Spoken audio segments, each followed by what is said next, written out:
Hey, y'all, come look at this. पापा के खर्चा बढ़ा। आदाब आदाब। चल पीछा करते हैं। अबे चल, ये गंजी आता है मुझ में नहीं है। और तू बैठा रहे, हम जा रहे हैं।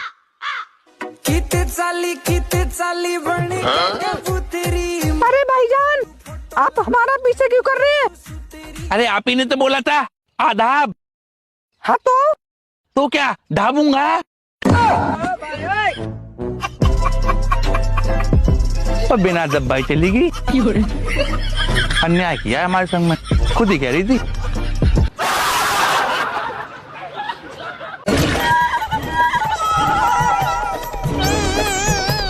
मैं अभी जो बोला वो सब झूठ था। मैं बहुत फेंक रहा था, पता नहीं बचपन से मुझे आदत कहाँ से लग गई। बहुत फेंकता हूँ मैं, फेंक करता हूँ। बात तो सही है। सुनने में आ रहा है कि कल ही शाहरुख खान के लिए धमकी भरा कॉल आया था और आज फिर से सलमान खान के लिए लॉरेंस बिश्नोई की धमकी फिर से मिल गई। भैया मुझे तो ऐसा लगता है कि इस पूरे बॉलीवुड को किसी की नजर लग चुकी है।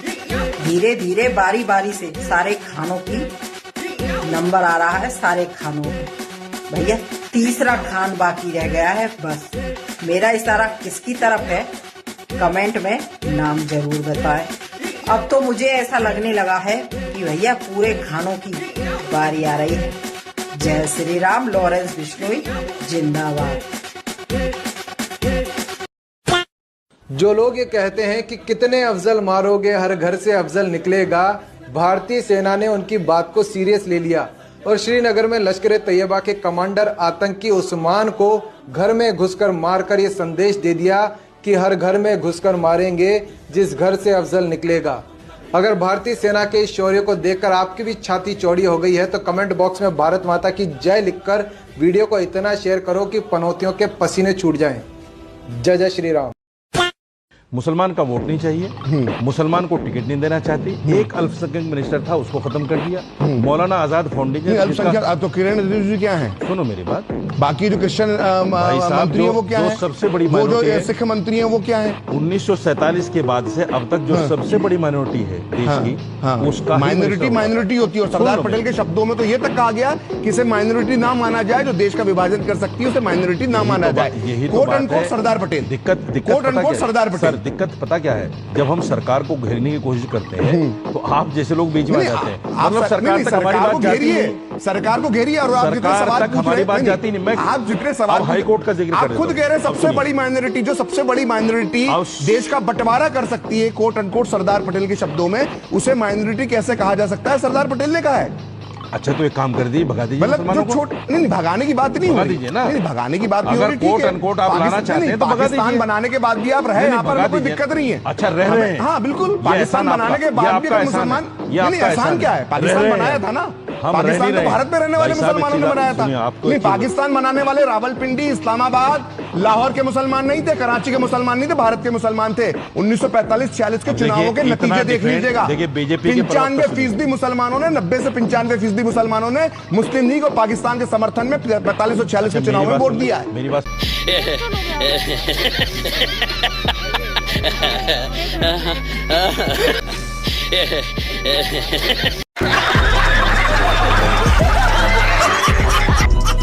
समझ रहे हो?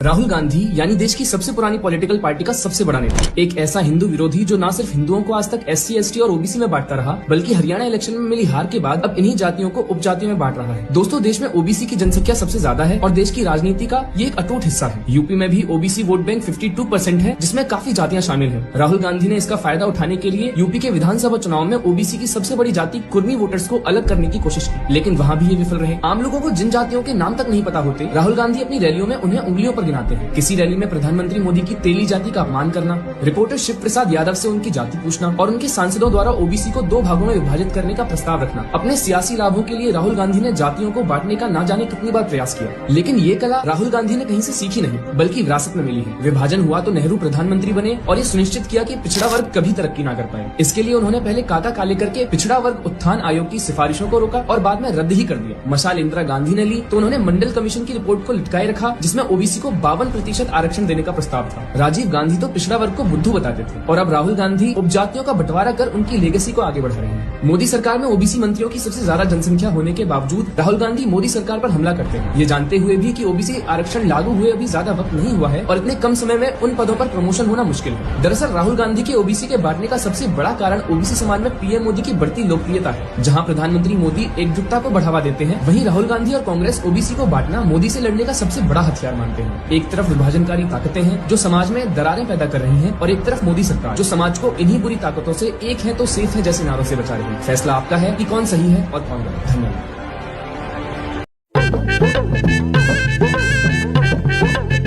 अपने शरीर से 2 गुनी और घुटनों तक लंबी शर्ट पहनकर खुद को आम आदमी दिखाने वाले सरजी सड़कों के गड्ढे छिपाने में शायद एक दिन कामयाब हो जाएं, लेकिन शीश महल में उनकी अय्याशी के किस्से छिपाए नहीं छिप रहे हैं। खुद को आम आदमी का मेडल पहना कर केजरीवाल जी ने बड़ी चालाकी से एक मामूली से सीएम हाउस को भोग और विलास का अड्डा बना दिया है। 12 लाख की कमोड, 8 करोड़ के पर्दे तो केवल ट्रेलर थे, असली लिस्ट तो अब सामने आई है। तो सुनो दिल्ली वालों, केजरीवाल जी ने तुम्हारे लिए शायद एक भी शौचालय नहीं बनवाया हो, लेकिन उनके घर में 12-12 लाख की कमोड वाले पूरे 8 टॉयलेट्स हैं। सर जी का परिवार भले ही 6 लोगों का है, लेकिन बेडरूम 8 हैं, जिनमें 8 ही किंग साइज बेड हैं।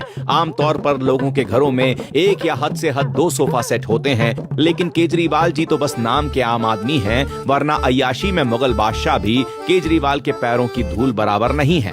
अतः मजाल है केजरीवाल जी के पास कुछ भी आम हो, इसलिए दिल्ली के स्वघोषित सुल्तान के घर में पूरे 24 सोफा सेट्स हैं और 76 केबल टेबल हैं, तो वहीं 45 कुर्सियां हैं। इसके बावजूद भी सर जी 5 रिक्लाइनर रखते हैं।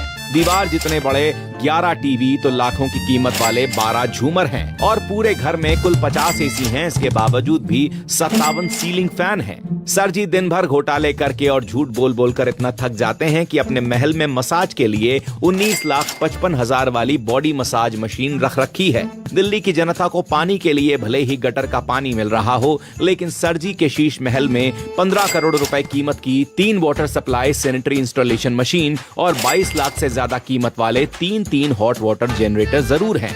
इसके अलावा 19 लाख की एलईडी लाइट्स, 9 लाख के 2 अवन, 70 लाख रुपए के वुडन डोर, 10 लाख रुपए की आउटडोर लाइट्स जैसे आम सामान भी शीश महल में मौजूद हैं। ये सब जानकर सर जी को आम आदमी कहने का तो पता नहीं, लेकिन हाँ किसी सल्तनत का याश बादशाह कहना ज्यादा बेहतर होगा।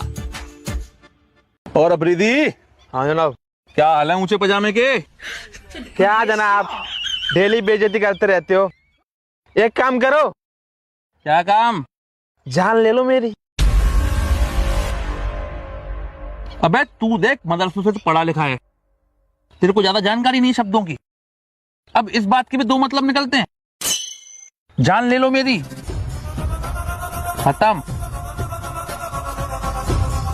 जान ले लो मेरी, जान ले लो मेरी। अब मैं तुझे खींच लूं तो? अरे जनाब, यहीं पर बेइज्जती। सोच समझ के बोला कर, मदरसा छाप। निकल यहाँ से, निकल। कठिन पहाड़ी थी, इतना भारी हथियार था। टैरन काफी मुश्किल है, लेकिन हमारे लिए कोई भी मुश्किल नहीं होता। आप मुझे बताइए कितनी खुशी है आपको? बहुत खुशी होती है ऐसी गंदगी साफ करके, और आगे भी करते रहेंगे जब जब मौका मिलेगा।